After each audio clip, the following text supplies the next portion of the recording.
Hello and welcome back to another episode of Injustice For All MMA. My name is David, and this episode is the first Injustice For All MMA fight card of the year. And this fight card is for UFC Fight Night Ankalaev versus Walker 2. Now, regular fight night. There's nothing super special about this fight night. We kind of knew what was going to happen anyways, but there's just very few things to even run by. There's not a lot of no one got robbed. Very little niggles from the scorecards. And so I'll just talk about a certain fight that disgruntled me, and then I'll get through with the rest of the card and I can go home. So first things first, I want to talk about the Semelsberger versus Parsons fight. 30-27 for Parsons.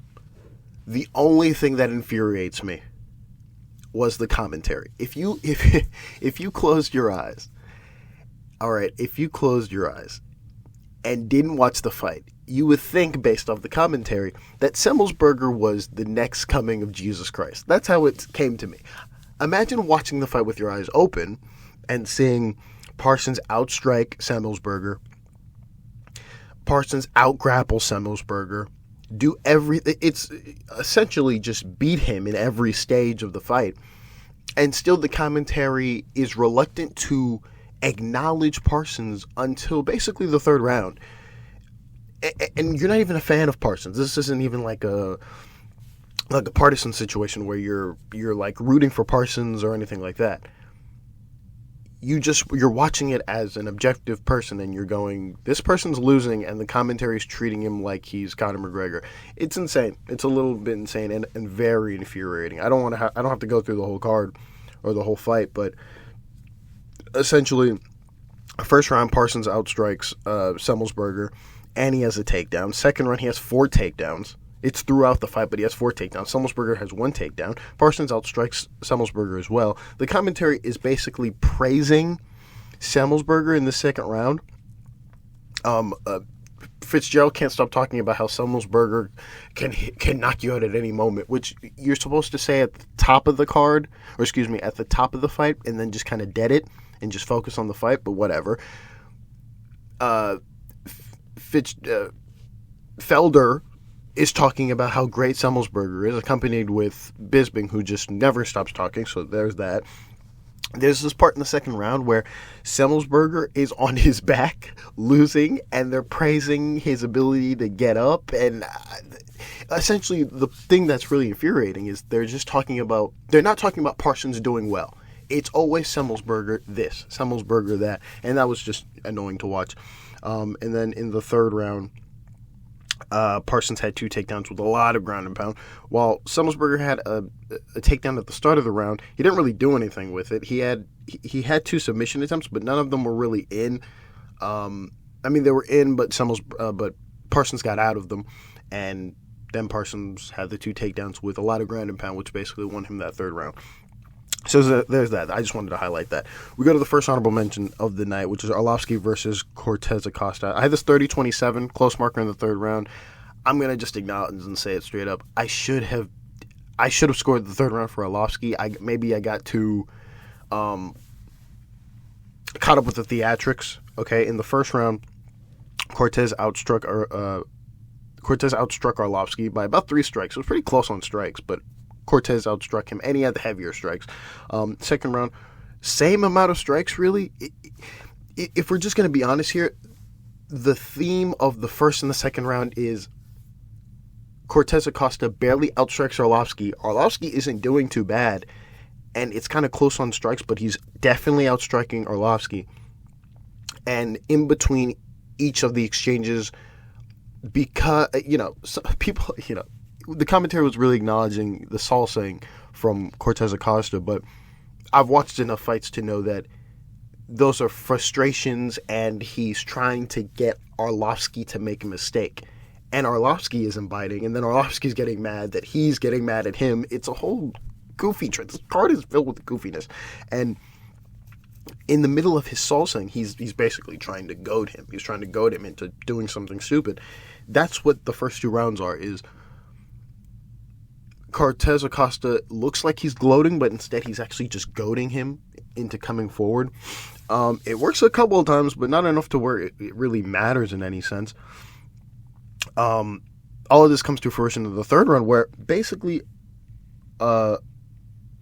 Cortes is he's really frustrated now. He's really frustrated, and so he's getting kind of touched up a little bit. He's outstriking him at the start of the round, at the start of the third round, and he starts to really get more animated. And I guess somehow, some way that he stops striking, and that allows Arlovski to kind of just basically come back a little bit and outstrike him towards the end, which is, again, my fault. I should have scored that last round for Arlovski. So yeah, there's that. 30-27 Cortes-Acosta. Honorable mention to me. I should have had it 29-28 Cortes-Acosta to Arlovski. That third round I should have scored for Arlovski.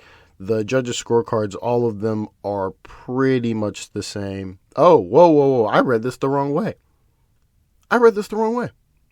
Incredible. Okay, Derek Cleary, Saul Diamata, and Chris Lee all have the same scorecard, and it reads the first round for Cortes and the last round for Cortes as well. They give the second round to Arlovski, all three of them. I disagree with this. I didn't even look at the judges' scorecards before reading this. My point still stands on where I should have scored it for Arlovski, but that's nonsense that they had it 1-1 before the third. That third round is the only round you can give Arlovski. Arlovski outstruck Cortes in that last round. But hey, it's the correct decision, just, in my opinion, the wrong scorecards. Another quick fight, Hawes versus Ferreira. Hawes has no chin. And the reason why I say that is because I know when you saw the replay of him getting knocked out, the shovel uppercut, jab looking thing, it looked like it hit his temple. It looked like it glanced off his head and he just fell like a tree. It sucks. It's sad. Sad situation.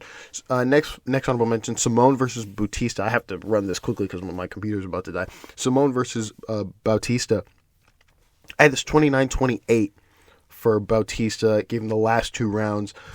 In the first round, Bautista was outstriking Simone by I want to say nine strikes or so, and then he got dropped. Now, the drop is kind of weird because he was kind of off balance, but it still counts as a drop. I don't know about you. Still counts as a drop. He was kind of off balance, but he dropped him pretty bad. And then Simone had a takedown as well. That round for sure goes to Simone. Okay, and then the last two rounds, Bautista outstruck Simone just on the feet, deflected all the takedown attempts. And then in the third round, Simone had a takedown. Didn't matter. Bautista got up relatively quickly, and he outstruck him well. I want to say 20-something strikes.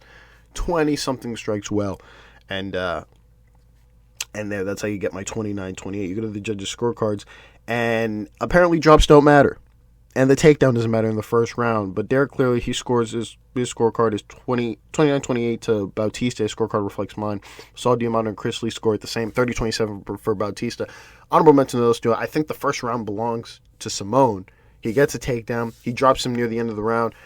Bautista doesn't outstrike him by that much to where we need to give him that round. So there's that. Honorable mention to those two. And then you go to the last honorable mention on the card is Ankalaev versus Walker. We knew who was going to win this fight from the jump. I wish I found somebody on the street who would bet me this money. It's crazy. People were thinking Walker's going to somehow win this fight. Walker also another person who, no, I can't say he has no chin because, he was pretty close in when he got hit. But that last strike at the bottom where he basically hits his nose sideways, that's a nice shot by Ankalaev. This fight ends in a KO in the second round for Ankalaev.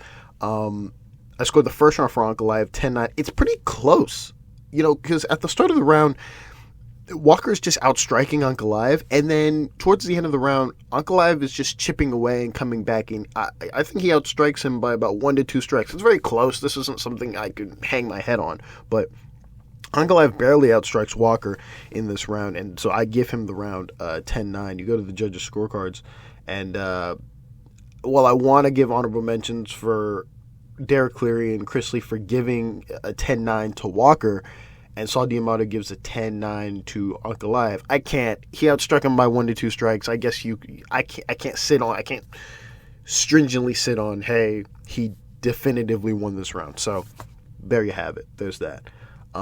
That's all. Next week is the pay-per-view. Sorry this episode's late, but it is what it is. Next week's the pay-per-view, and we have some good fights coming up. Thank you all for listening, and God bless.